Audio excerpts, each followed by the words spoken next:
Құрметті оқушы, бүгін өзіңменен бөлек жазылатын сөздер деп аталатын тақырыпты өтеміз. Бөлек жазылатын сөздер немесе бірге жазылатын сөздер тестте үнемі келіп отырады. Бұл жерде дұрыс жазылған сөзді тап деген тақырыппен немесе бөлек жазылатын сөзді көрсет деген тақырыппен өте жиі тесттер келіп отырады. Міне осы кезде қалай түсінуіміз керек.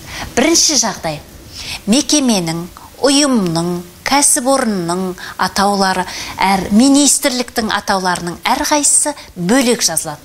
Қазақстан Республикасы, Тараз қаласы, Жамбыл облысы, Тіл білімі институты, Мәдениет министрлігі, Білім және ғылым министрлігі. Көріп отырсың ба?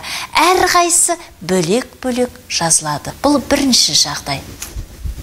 Екінші, екі зат есім қатар келіп, оның алдыңғысы кейінгісінің сынын, сапасын неден жасалғанын анықтайтындай жағдай болған кезде бұндай зат есімдер бөлек жазылады.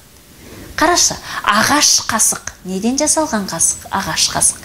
Ат қора, неге арналған қора? Атқа.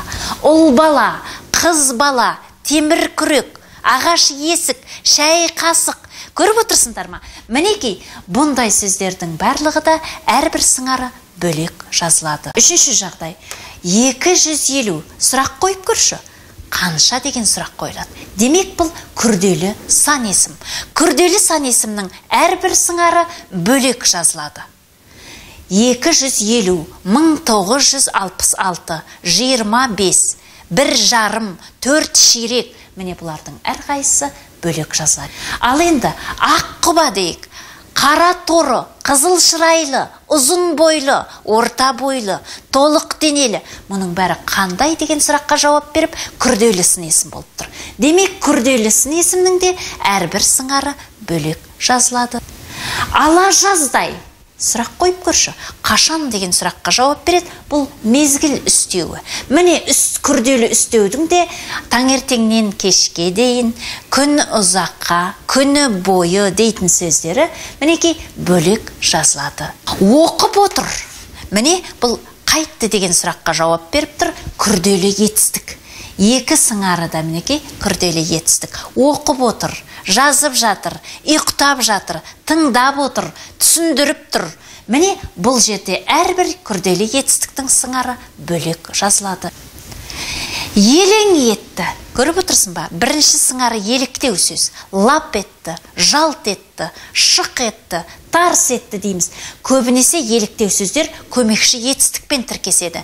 Міне осы көмекші етістікпен тіркескен еліктеу сөздерде әрқайсысы сыңары бөлек-бөлек жазылады.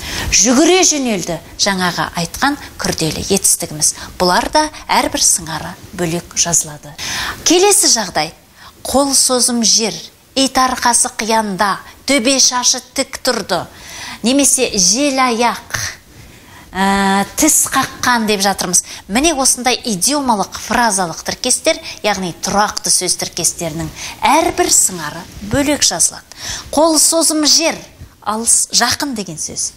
Жел аяқ, жүйрік деген сөз. Тіс қаққан, тәжірибелі деген сөз. Қарап отырсақ, міне 2-3 сөзден құралып бір ғана ұғымды жауап бергенменен бұлардың әрбір сыңары бөлек жазылады.